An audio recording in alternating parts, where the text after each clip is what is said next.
வணக்கம் நேயர்களே, மற்றும் ஒரு நிலவரம் நிகழ்ச்சியூடாக உங்களை சந்திப்பதில் நிறைவடைகின்றோம். இன்றைய நிலவரம் நிகழ்ச்சியில் ஈழத்தமிழர் மக்கள் பிரிவினுடைய பொறுப்பாளர் திரு திருச்சோதி அவர்களை இணைத்திருக்கின்றோம். வணக்கம். வணக்கம். சரி, இன்றைய கால சம அரசியலை நாங்கள் பார்க்கின்ற பொழுது அண்மை காலத்திலே யாழ்ப்பாண பல்கலைக்கழகத்திலே ஏற்பட்ட அந்த மோதல் பரபரப்பாக பேசப்பட்டு வருகின்றது அங்கே அரசியல்வாதிகளிடையே. நேற்றைய தினம் ஸ்ரீதரன் அவர்கள் கருத்து சொல்லியிருக்கின்றார், அதே போல சுமந்திரன் அவர்கள் கருத்து சொல்லியிருக்கின்றார்கள்.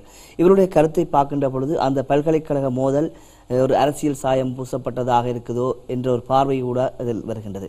உங்களை பொறுத்தவரை இந்த பல்கலைக்கழகத்தில் ஏற்பட்ட அசம்பாவிதம் எப்படிப்பட்ட தாக்கத்தை ஏற்படுத்தியிருக்கின்றது? அதாவது அந்த பல்கலைக்கழகத்தில் நடந்த அசம்பாவிதம் என்று சொல்லக்கூடாது. அதாவது சிங்கள திணிப்பின் அடுத்த கட்டம் என்று தான் பார்க்க வேண்டும். காலங்காலமாக தமிழர்கள் தமது பாரம்பரிய நிலங்களில் தமிழ் மொழியையும் கலாச்சாரத்தையும் பாதுகாத்து வந்திருக்கின்றார்கள். 2009க்கு பின் பல வழிகளில் சிங்கள அரசு சிங்கள திணிப்புகளை பல வழிகளில் செயல்பட்டு கொடுத்திருக்கிறார். அந்த சூழலில் ஏற்பட்ட ஒரு சூழல் தான் இது என்று பார்க்கின்றேன். தமிழ் இளைஞர்கள் இன்றும் தமிழ் உணர்வுடன் இருக்கின்றார்கள். தமிழ் கலாச்சாரம் பாதுகாக்கப்பட வேண்டும் என்ற சிந்தனையுடன் இருக்கின்றார்கள் என்ற அடிப்படையில் அந்த ஆதங்கத்தில் உருவான ஒரு மோதல் என்றுதான் நாங்கள் பார்க்க வேண்டும். சிங்கள பல்கலைக்கழகங்களில் மோதல் இன்று தொடங்கியதல்ல. நான் சிறு வயதில் இருக்கும்போது நான் யாழ்ப்பாண கல்லூரியில் கல்வி கற்றேன். எமது கல்லூரியில் ஒரு பகுதி அன்று பல்கலைக்கழகத்துக்கு எடுக்கப்பட்டது. அந்த சூழலிலும் அங்கே சிங்கள மாணவர்கள் மாணவிகள் வந்து கல்வி கற்றார்கள். எங்கள் முன்னால் கலாச்சார சீரழிவுகள் நடந்தது. அதை எதிர்த்தும் நாங்கள் குரல் கொடுத்தோம். ஆகவே தமிழ் கலாச்சாரத்தை பாதுகாப்பதில் தமிழ் இளைஞர்கள் இன்று அல்ல நேற்று அல்ல காலங்காலமாக நிற்கின்றார்கள். அதை தொடர்ச்சியாக செய்கின்றார்கள். அதன் பின்புலம்தான் இந்த தாக்குதல், சிங்கள திணிப்பை தடுப்பதற்காக இளைஞர்கள் மேற்கொண்ட முயற்சி என்றுதான் நான் கூற வேண்டும்.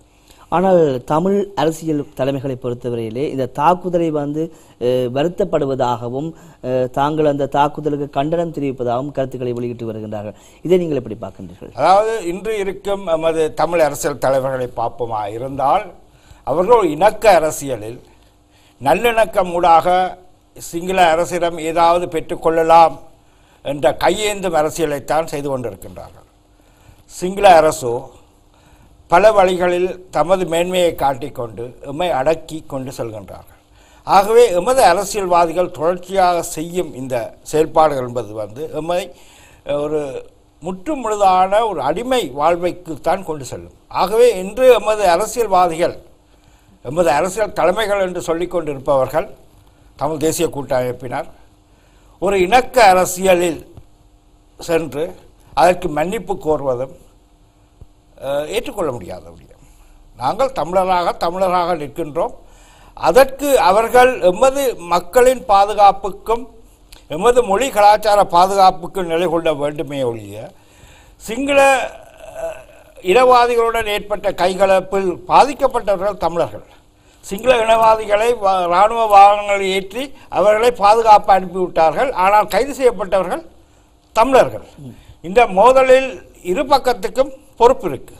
ஆகவே ஒரு பக்கத்தில் தமிழர்களை மட்டும் கைது செய்து கொண்டு சென்றது என்பது இது ஒரு திட்டமிட்ட ஒரு செயல்பாடு என்பதால் நான் பார்க்கின்றேன். ஆகவே எமது அரசியல்வாதிகளின் செயல்முறை என்பது 2009 இருந்து பார்ப்போமா இருந்தால் தொடர்ச்சியாக தமிழ் இன அழிப்புக்கு அவர்களும் பங்குதாரர்களாக இருக்கின்றார்கள் என்றுதான் கூற வேண்டும்.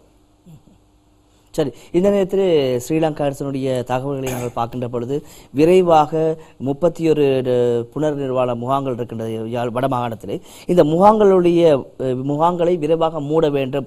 ஐக்கிய நாடுகள் கூட்டத்தொகை செப்டம்பர் கூட்டத்தொடருக்கு முன்பதாக இந்த மக்களை அப்புறப்படுத்தி அவர்களை மீள்குடியேற்ற வேண்டும் என்ற முனைப்பு சிங்கள அரசிடம் விறுவிறுப்பு பெற்றிருக்கிறது. இது பற்றி என்ன நினைக்கின்றீர்கள்? அதே நேரத்தில் இராணுவம் தமது நிலங்களிலிருந்து வெளியேற மாட்டார்கள் என்பதையும் கூறி கொண்டிருக்கின்றார்கள். ஆகவே அந்த மக்களை மீள்குடியேற்றுவதென்றால் எங்கே கொண்டு போய் மீள்குடியேற்றுவார்கள்? கேப்பாப்பளவில் நடந்தது போல் காடுகளில் கொண்டு போய் குடியேற்றப் போகின்றார்கள். அந்த மக்களை அவரவர் நிலங்களுக்கு செல்ல வேண்டும் என்பதற்காகத்தான் அந்த மக்கள் இன்றும் தற்காலிக கேம்ப், அதாவது அகதி முகாம் என்று தான் சொல்லலாம். அந்த அகதி முகாமில் வாழ்கின்றார்கள். ஆகவே அரசு சிங்கள அரசு ரெண்டு முகத்தை காட்டுகின்றது. சர்வதேசத்துக்கு இணக்க அரசியலை காட்டிக்கொண்டு அதை சர்வதேசத்துக்கு விருப்பத்துக்கு ஏற்ற மாதிரி சொல்லாளர்களை பிரயோகித்து சர்வதேசத்தை திருப்திப்படுத்தும் அரசியலில் ஈடுபட்டு கொண்டிருக்கின்றது.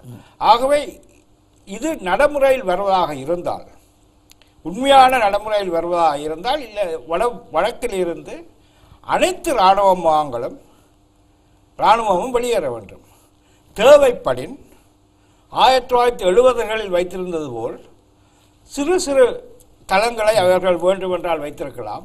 ஆனால் முற்றுமுழுதாக தமிழ் பிரதேசங்களில் இராணுவம் வெளியேற்றப்பட வேண்டும். இராணுவம் வெளியேற்றப்பட்டால் தான் இந்த இராணுவ புலனாய்வாளர்கள் வெளியேற்றப்படுவார்கள். இன்று அங்கே நடந்து கொண்டிருக்கும் பாதிப்பு என்பது கண்ணுக்கு தெரியாத பாதிப்புகள்.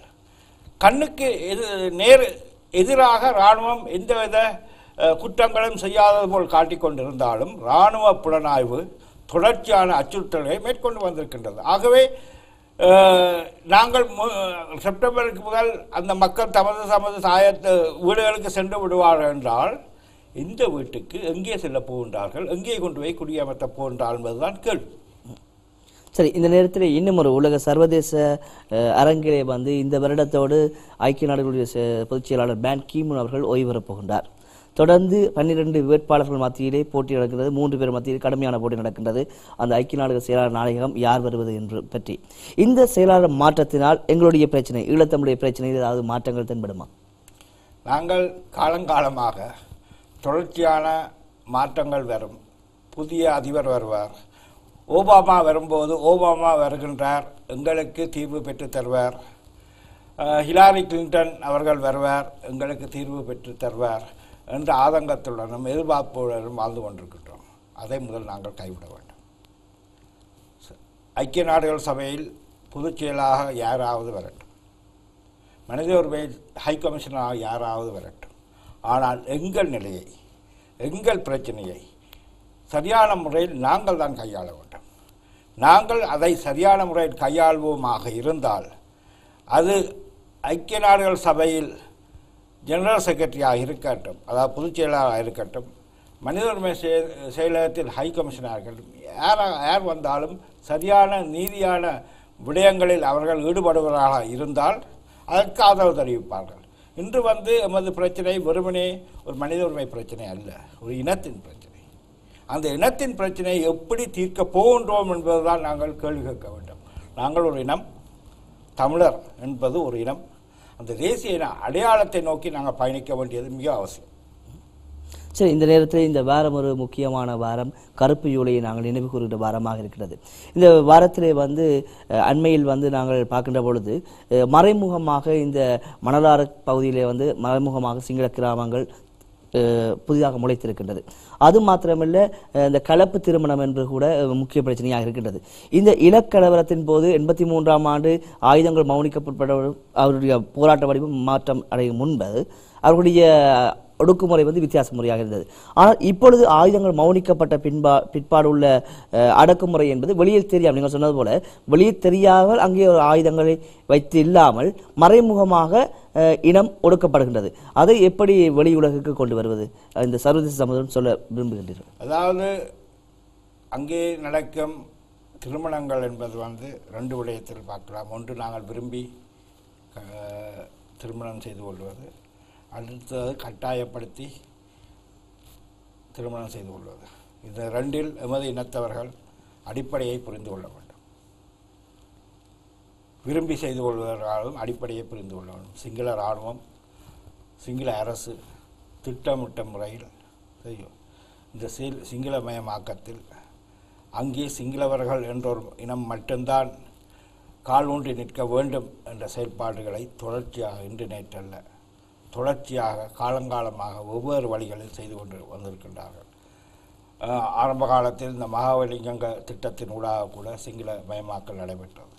இன்று போருக்கு பின் அமைதியான சூழலில் வலுவில்லாத அல்லது மன அளவில் வலுவற்றிருக்கும் பெண்களை கைப்படுத்தி அவர்களை இணக்கம் கொள்ள செய்து திருமணம் செய்வது வந்து அவர்கள் திட்டமிட்டு செய்யும் செயற்பாடு. எங்கள் இனத்தவர்கள் தொடர்ச்சியாக இந்த அறியாமையில் இந்த பலவீனத்தை இருந்து விலக வேண்டும்.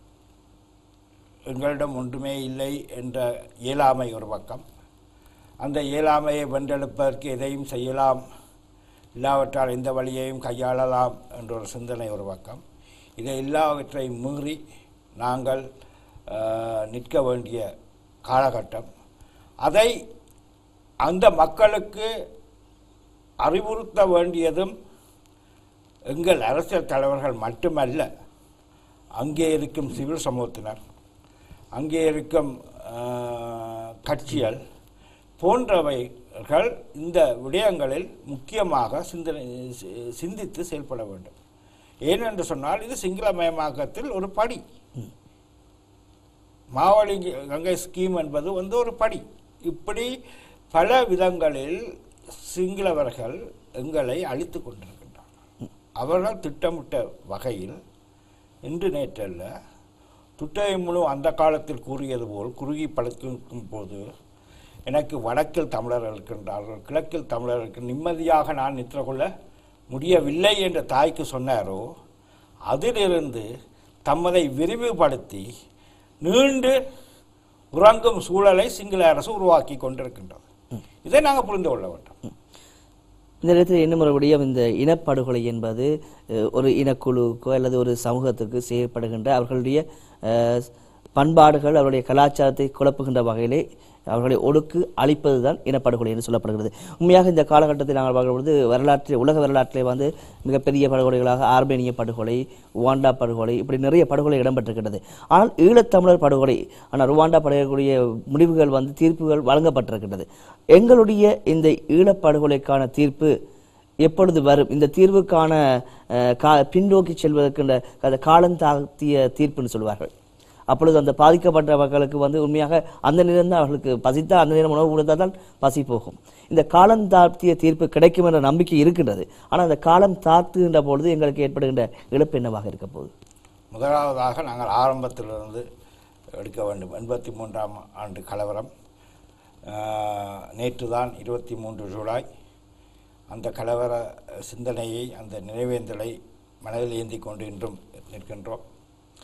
இந்த சூழலில் அந்த நேரத்தில் பல நாடுகள், பல பத்திரிகைகள் தமிழினம் அழிக்கப்படுகின்றது, தமிழ் ஜெனோசைட் என்று கூட அந்த நேரத்தில் கூறியிருந்தார்கள். பிரித்தானியாவில் இருந்த ஆங்கில பத்திரிகை கூட, பிரித்தானியா ஆங்கில பத்திரிகைகள் மட்டுமல்ல, வெவ்வேறு நாடுகளில் இருந்தும், ஏன் இந்தியாவில் இருந்தும் கூட தமிழின் அழிப்புக்கான கூற்றுக்கள் வந்து கொண்டிருந்தன.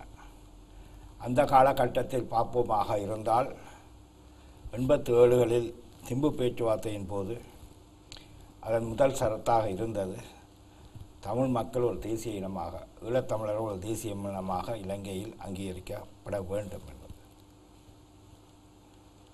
இன்று நாங்கள் யார்? இன அழிப்பு என்று சொல்லுகின்றோம். நாங்கள் தமிழினமாக இருந்தால் எங்களை இந்த உலகம் தமிழராக அங்கீகரித்திருக்கின்றார்களா? ஒரு இனமாக அங்கீகரித்திருக்கின்றார்களா? அந்த இன அங்கீகாரம் நமக்கு இருக்கின்றதா என்றால் இல்லை என்றுதான் சொல்லலாம். நேஷன் என்பது நாடுகளை சார்ந்தது. நேஷன் ஸ்டேட்ஸ் என்றுதான் என்று இருக்கே ஒழிய நேஷன் பீப்புள்ஸ் என்று இல்லை. கிட்டத்தட்ட இந்த உலகத்தில் ஈழத்தமிழர்களை தவிர, இல்லாட்டி ஈழத்தமிழரையும் சேர்த்து 12 கோடி தமிழர்கள். உலகத்தில் மூத்த குடிகள், உலகத்தில் இருக்கும் பழமை வாய்ந்த கலாச்சாரங்களில் உயிர்ப்புடன் இருக்கும் ஒரே ஒரு கலாச்சாரம் தமிழர் கலாச்சாரம். அந்த தமிழர் கலாச்சாரத்தை பாதுகாப்பதற்கு நாங்கள் இன்று இனமாக இல்லை. தமிழ்நாட்டில் தமிழ் மக்கள் வாழ்கின்றார்கள். தமிழ்நாடு ஒரு தேசம் அல்ல, இந்தியா தான் தேசம். ஆகவே இலங்கை ஒரு தேசம். ஆகவே இந்த தேசத்தில் தமிழர்கள் ஒரு தேசிய இனமாக இன்றும் அங்கீகாரம் பெறவில்லை. ஆகவே இன்று நாம் இந்த தேசிய இன அங்கீகார போராட்டத்தில் முன் செல்ல வேண்டும். நாங்கள் ஒரு தேசிய இனம், இந்த தேசிய இனம் அழிக்கப்படுகின்றது. ஆகவே இந்த தேசிய இனத்தை பாதுகாக்கப்பட வேண்டிய கடமை சர்வதேசத்திடம் இருக்கின்றது. நாங்கள் இந்த உலகத்தின் பூர்வீக குடிகள், அந்த பூர்வீக குடிகள் பாதுகாக்கப்பட வேண்டியவர்கள் என்ற சிந்தனையை நாங்கள் வலியுறுத்த வேண்டிய கால சூழல். நாங்கள் எப்படி இந்த தேசிய இனம், நாங்கள் தமிழர்கள் தேசிய இனம் என்பதை இந்த உலகத்துக்கு கொண்டு செல்வது எப்படி, எந்த விதத்திலே கொண்டு செல்லலாம்? அதைத்தான் சொல்கின்றோம். சில இடங்களில் சில சொல்வார்கள் நாங்கள் பலமில்லாதவர்களாக இருக்கின்றோம், பலமற்றவர்கள் என்று சொல்கின்றோம். 2009க்கு பின் விடுதலை போராட்டத்தின் ஆயுதங்கள் மௌனிக்கப்பட்ட பின் உலகத் தமிழர்கள் அனைவரும் தமிழர்களுக்கு ஒரு தேசம் வேண்டும், அது தமிழீழமாக இருக்க வேண்டும் என்பது அங்கீகாரத்தை தந்துவிட்டார்கள். ஈழத்தமிழர்கள் மட்டுமல்ல, உலகத்தில் வாழும் அனைத்து தமிழர்களும் தமிழர்கள் ஒரு தேசிய இனமாக மாற வேண்டும், அவர்களுக்கு ஒரு தேசம் வேண்டும் என்பதை வலியுறுத்தி அதற்கு தியாகங்கள் செய்தது தமிழீழம்தான். அந்த தமிழீழம் ஒரு நாடாக வர வேண்டும் என்பதை பல வழிகளில் வலியுறுத்தியிருக்கின்றார்கள். இந்த போராட்டத்தில் எங்களுக்கு பல எதிர்ப்புகள் வரலாம். இலங்கையிலிருந்து எதிர்ப்பு வரலாம், இந்தியாவிலிருந்து எதிர்ப்பு வரலாம், சர்வதேசத்திலிருந்து எதிர்ப்பு வரலாம். ஆனால் நாங்கள் கேட்பது எங்களை ஒரு பூர்வீக குடியை ஒரு தேசிய இனமாக அங்கீகரியுங்கள். இதை எப்படி செய்வது என்பது நாங்கள் இருந்து ஆராய்ந்து சிந்தித்து எல்லோரும் அழைத்து கூடி கதைத்து கொண்டு செல்ல வேண்டிய வேலை திட்டங்கள். இது நாடுகள் ஊடாக செய்யலாம். பல இன்று நீங்கள் ருவாண்டா இனப்படுகொலையை பற்றி சொல்லியிருந்தீர்கள். அந்த ருவாண்டாவில் துட்சி இனம், உட்டு இனம் என்று சொல்லி 2 நாடுகளில் வசித்தவர்கள், ருவாண்டாவிலும் புருண்டியிலும் வசித்தவர்கள். இதில் அந்த இடைப்பட்ட அந்த பார்டர், அதாவது எல்லை பகுதியில் இருந்த அந்த துட்சி உட்டுவுக்கு இருந்த அந்த பகை உணர்வு தான் இனப்படுகொலையாக மாறியது. ஆனால் நாங்கள் எங்களை இந்த சர்வதேசம் இதுவரை இனமாக சிந்திக்கவில்லை. ஐக்கிய நாடுகள் சபையின் பிரேரணையில் பார்த்தீர்கள் என்றால் தமிழ் என்ற ஒரு வார்த்தை இல்லை. 83களில் தமிழினம் அழிக்கப்படுகின்றது என்ற கூட்டு வலியுறுத்தி கூறப்பட்டது. ஆனால் இன்று இதே ஐக்கிய நாடுகள் மனித உரிமை பேரவையில் இலங்கையில் இருக்கும் மக்கள் மனித உரிமை மீறலுக்கு உட்படுத்தப்பட்டிருக்கின்றார்கள், கிறிஸ்தவ, இந்து, இஸ்லாமிய மக்கள் பாதிக்கப்படுகின்றார்கள் என்ற கூற்று இருக்கின்றதை ஒழிய சமய ரீதியாக கொண்டு வர எங்களை ஒரு இனமாக தமிழ் என்ற ஒரு வார்த்தை, தமிழ் மொழி பேசும் மக்கள் என்ற வார்த்தையை கூட பயன்படுத்த தயங்குகிறார்கள். அப்போ காலப்போக்கிலே உலக சர்வதேச உலக அரசியலாக எங்களுடைய பிரச்சனை செல்கின்றது, அப்படித்தான் சொல்ல வேண்டும். அதை நாங்கள் மாற்ற வேண்டும்.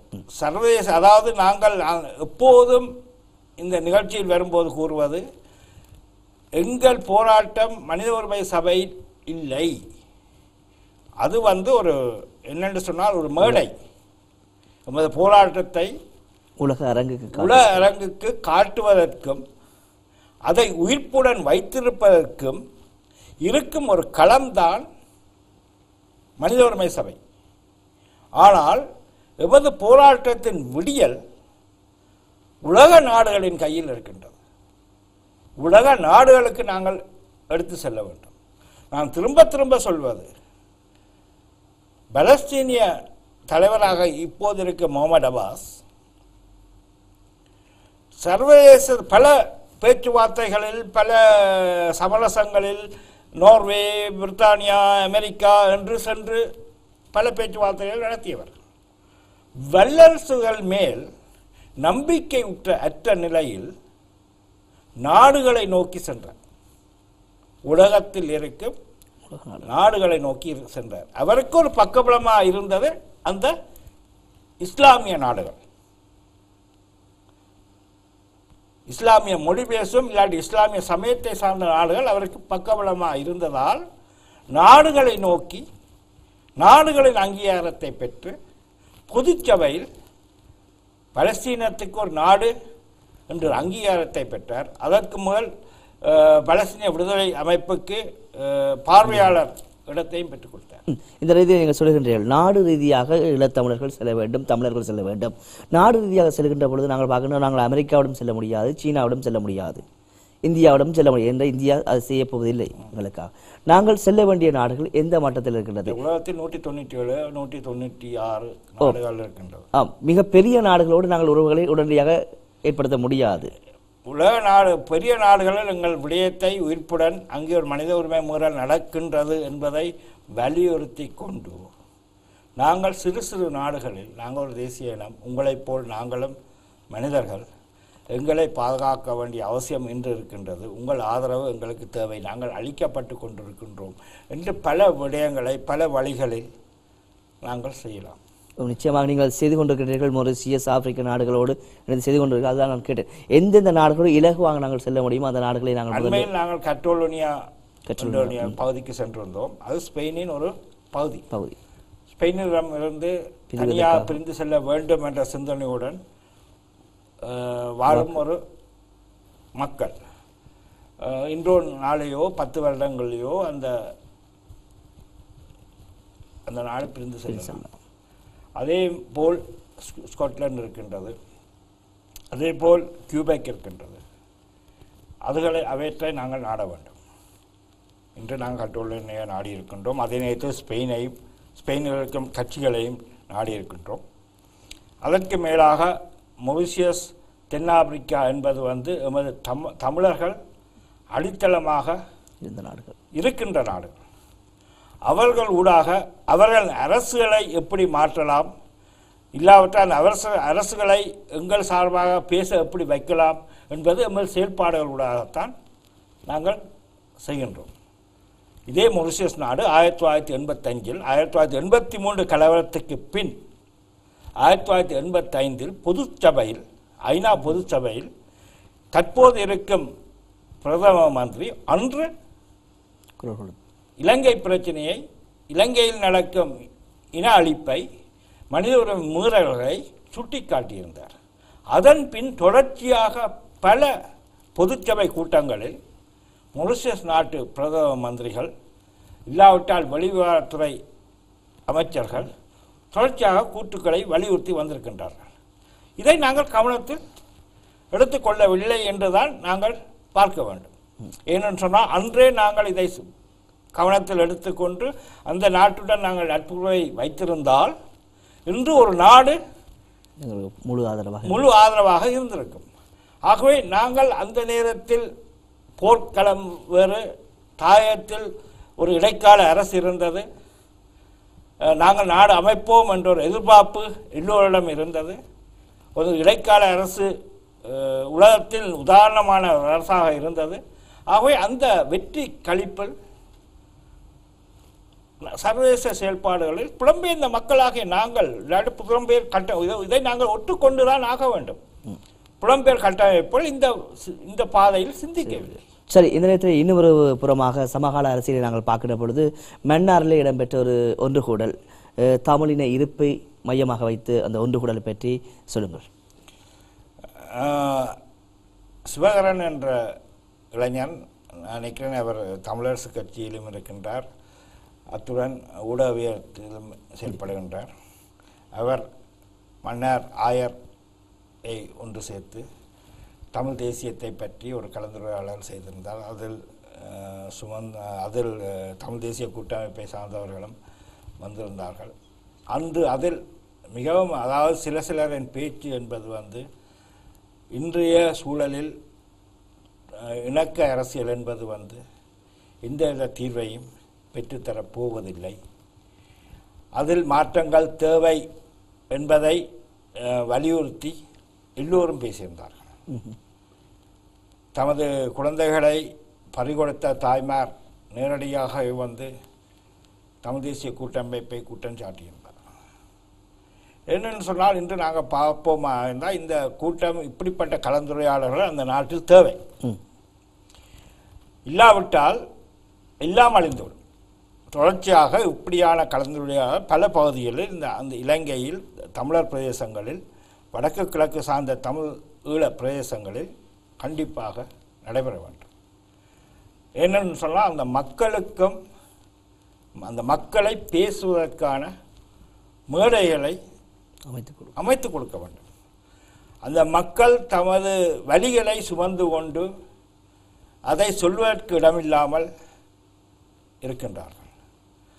அது கூடாவது நமது அரசியல் தலைமைகள் தாம் இன்றும் தவறு செய்கின்றோம், இந்த தவறுகளிலிருந்து நாங்கள் மீள பெற்று நாங்கள் தமிழருக்குரிய விடுதலை சரியான தமிழ் தேசியத்தை அடையாளப்படுத்தி ஒரு விடுதலை போராட்டத்துக்கு மக்கள் போராட்டத்துக்கு கொண்டு செல்ல வேண்டும் என்பதை அவர்கள் சிந்திக்க வேண்டும் என்று இலங்கையில் இருக்கும் தமிழ் அரசியல் தலைமைகள் என்பது தமது கதிரைகளை பாதுகாப்பும் அரசியல்வாதிகள், அதாவது சுத்தமான அரசியல்வாதிகளாகத்தான் இருக்கின்றார்களே ஒழிய ஒரு இன விடுதலை அந்த இவ்வளவு தியாகங்கள் செய்த இன விடுதலையில் சிங்கள அரசுகள் எடுக்கும் அந்த ரிஸ்க் என்பது அதாவது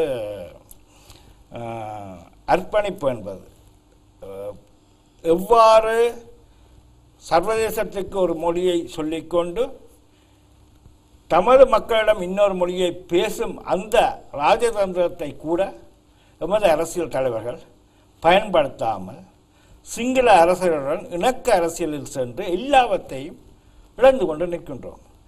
இதை சொல்லும்போது எனக்கு முக்கியமான ஒரு படம், ஒரு காட்சி நினைவுக்கு வருகின்றது. யாழ்ப்பாணத்தில் ஒரு பொதுக்கூட்டம் நடைபெறுகின்றது. அந்த ஏழ்மை உற்ற மக்களுக்கு இல்லாட்டி குழந்தைகள் அந்த மக்களுக்கு ரணில் விக்ரமசிங்க 25,000 ரூபாய், கிட்டத்தட்ட 150 யூரோக்கள் என்று நினைக்கின்றேன், அதுவும் அதை விட குறைவு, பணம் கொடுப்பதற்காக ஒரு கூட்டம், மேடை போட்டு ஒரு கூட்டம். மேடையில் ரணில் ஒரு பக்கத்தில் மாவை சேனாதிராஜா, இன்னொரு பக்கத்தில் சுமந்திரன். தமிழ் தாய் ரணிலின் காலில் விழுந்து அழுகின்றார்.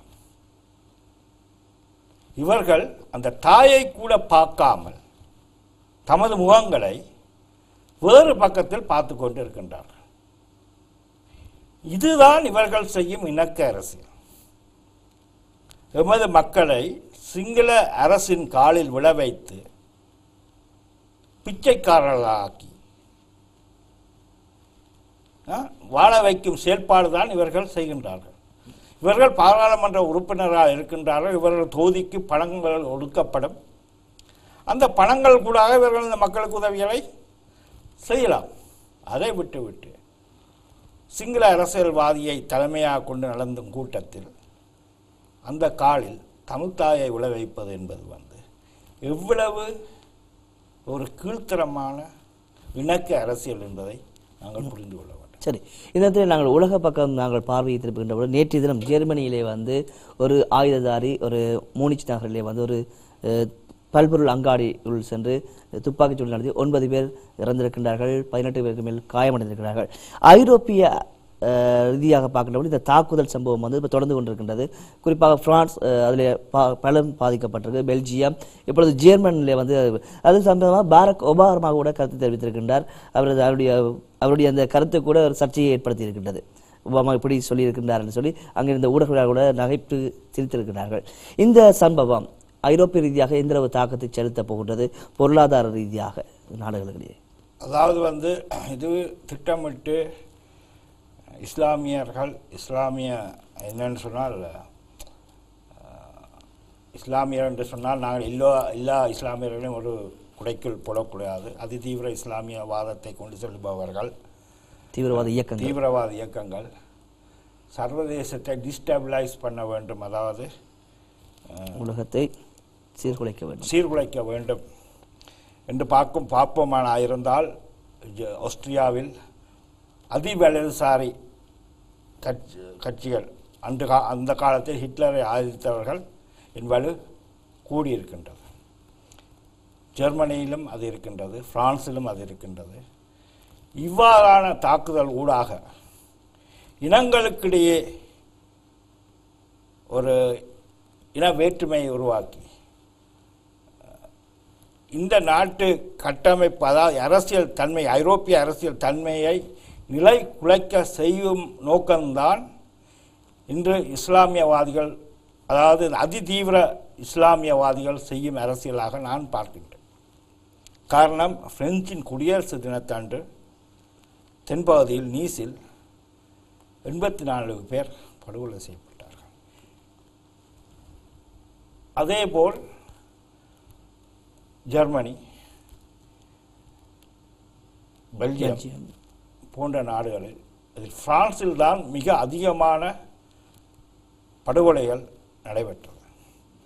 ஆகவே இந்த அரசுகளை நிலைகுலையச் செய்வது, நிலைகுலையச் செய்வதன் ஊடாக தீவிரவாத அரசியல் சிந்தனை ஊடாக உலகத்தையே டிஸ்டபிளைஸ் பண்ணும் செயல்பாட்டாகத்தான் நான் பார்க்கின்றேன். இதை நாங்கள் பாதுகாத்துக் கொள்வது எப்படி என்பதை இதற்கு பாத்திரமாக இருந்த, இதற்கு பின்புலத்துக்கு இந்த தீவிரவாதத்தை வளர்ச்சியடைய செய்த, இந்த தீவிரவாதத்துக்கு இடம் கொடுத்த மேற்கிய அரசியல் தன்மைதான் இதற்கு பதில் சொல்ல வேண்டும். அது அமெரிக்காவாக இருக்கட்டும், பிரித்தானியாவாக இருக்கட்டும், அவர்கள் செய்த தமது அரசியல் சிந்தனை விளைவை தான் இன்றைக்கு அனுமதிக்கின்றார்கள். லிபியாவை நிலைகுலைக்க செய்தார்கள். லிபியா என்ற நாடு கடாஃபி ஒரு பயங்கரவாதியாக, தீவிரவாதியாக இருந்தாலும் கூட அந்த நாட்டை சீர்குலைக்காமல், சிறப்பான ஆட்சி என்று சொல்ல வேண்டாம், ஆனால் சீர்குலைக்காமல் வைத்திருந்தார். சடாம் ஹுசைன் அவர்கள் ஈராக்கை சீர்குலைக்காமல், அந்த நாட்டுக்குள் பல வித இனப்படுகொலைகளை செய்திருக்கலாம், அதற்குரிய தண்டனைகளை பெற்றுக் கொடுத்திருக்கலாம், அதற்குரிய சபைகள் இருக்கின்றது, சர்வதேச நீதிமன்றங்கள் இருக்கின்றது, எல்லாம் இருக்கின்றது, அதற்குரிய தண்டனைகளை எடுத்துக் கொடுத்திருக்கலாம். அதை விட்டுவிட்டு இன்று ஈராக் சின்னாமுன்னமாகி இருக்கின்றது. அதேபோல் யெமன் சின்னாமுன்னமாக்கப்பட்டு இருக்கின்றது. சரி, இவ்வாறு எங்களுடைய மத்திய கிழக்கு பிரச்சனை, எங்களுடைய ஈழத்தமிழர் பிரச்சனை, சர்வதேச பிரச்சனைகள் ஓரளவு தொடர்பு பட்டு ஒன்றுக்கொண்டு இணக்க அரசியல் அல்லது நேரடியாக ஆயுத ரீதியான போராட்டங்கள் என்று சொல்லி இப்படி ஒரு குறிப்பிட்ட வட்டத்துக்குள் சென்று ஒரு மாதிரி மேற்கத்திய நாடுகளுக்கு ஏற்ற வகையில் இந்த போராட்டங்கள் செல்கின்றது, அல்லது நாடுகள் தங்களுக்கு ஏற்ற மாதிரி நாடுகளை மாற்றிக்கொள்கின்றது என்று சொல்லலாமா? ஆமாம், அப்படியே சொல்லலாம். அதாவது இந்த இணக்க அரசியல் என்பது அழிக்கவும் பாவிக்கலாம், ஆக்கவும் பாவிக்கலாம். எங்கள் நாட்டில் இந்த இணக்க அரசியல் எங்களை அழித்து கொண்டிருக்கின்றது. மத்திய கிழக்கில் அல்லது மத்திய நாடுகளில் அந்த நாடுகளை சிதைத்து கொண்டிருக்கின்றது. ஆகவே எமது நாட்டில் நடக்கும் இணக்க அரசியல் என்பது எமது அழிவிற்கு அடிப்படையை தூண்டி கொடுக்கின்றது. ஆகவே எமது அரசியல்வாதிகள் நாட்டில் தமது அரசியல் செயற்பாட்டுகளை மாற்றி ஒரே குரல், நாங்கள் ஒரு தேசிய இனம், அந்த தேசிய இன அங்கீகாரத்துக்குள் நாங்கள் செல்ல வேண்டும், சுயநிர்ணய உரிமையை வலியுறுத்த வேண்டும் என்ற குரலை எல்லோரும் கொடுக்கலாம். அவர்கள் தமது வழிபாதையை மாற்றினார்களா என்றால் உலகத்திற்கு அனைத்து தமிழரின் குரலும் ஒரே குரலாகத்தான் இருக்கும். அப்போது அமெரிக்காவும் தலை குனிய முடியாது, இலங்கையும் தலை நிமிர முடியாது. எமது போராட்டம் வெற்றி அடையலாம். அதற்குரிய வழிபாதைகளை எவ்வாறு நாங்கள் அமைக்க வேண்டும், இல்லாவிட்டால் எமது அரசியல் தலைமைகள் அந்த வழி பாதையில் செல்லாவிட்டால் நாங்கள் மக்களாகிய நாங்கள் தாயகத்திலும் புலம்பெயர் நாடுகளிலும் எமது அரசியல் செயல்பாடுகளை எவ்வாறு நாடுகளை நோக்கி சென்று கொண்டிருக்கின்றோமோ அந்த வழியில் கொண்டு செல்ல வேண்டும் என்பதுதான் முக்கியம். அது மாத்திரமில்லை, எங்களுடைய அந்த நாடாளுமன்ற தேர்தல் காலத்திலே கூட எங்களுடைய மக்கள் அந்த தங்களுடைய உணர்வுகளை அந்த தேர்தல்களை வெளிப்படுத்த வேண்டும் என்று கேட்டுக்கொண்டு இன்றைய நிலவரம் நிகழ்ச்சியை நாங்கள் நிறைவுக்கு கொண்டு வரலாம் என்று நினைக்கின்றேன். இன்றைய நிலவர நிகழ்ச்சிக்கு உங்களுடைய நேரம் பாராது எங்களோடு கருத்துக்களை பகிர்ந்து கொண்டதற்கு நன்றி. தென்றல் காற்றே தென்றல் காற்றே சேதி சொல்லும் தமிழருக்கு வாழும் போது சுதந்திரம் வேண்டும் கொண்டு வாரும் ஈழத்திற்கே தேசத்திற்கு